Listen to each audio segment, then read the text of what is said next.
নাই। প্রথম যে কারণটি হচ্ছে তা হলো অসম্পূর্ণ বা ভুল তথ্য প্রদান করা।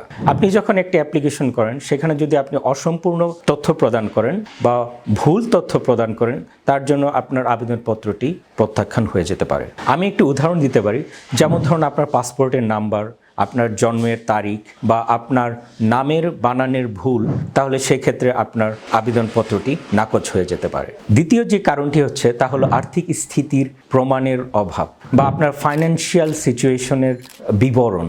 অনেক সময় দেখা যায় আবেদনকারী তাদের আর্থিক স্থিতিশীলতার পূর্ণ বিবরণ দিতে ভুল করে বা তাদের যে ডকুমেন্টসটি চাওয়া হয়েছে সেই ডকুমেন্টসটি তারা দেয় না। এই একটি কারণে আপনার সম্পূর্ণ আবেদনপত্রটি নাকচ হয়ে বা রিজেক্ট হয়ে যেতে পারে। আপনার ফাইন্যান্সিয়াল স্ট্যাবিলিটি বা আপনার আর্থিক স্থিতিশীলতা তারা এই কারণে দেখতে চায় যে আপনি অস্ট্রেলিয়াতে যতদিন থাকবেন বা অবস্থান করবেন, সেই অবস্থানকালে আপনি আপনার নিজের ব্যয়ভার সম্পূর্ণ বহন করতে সক্ষম।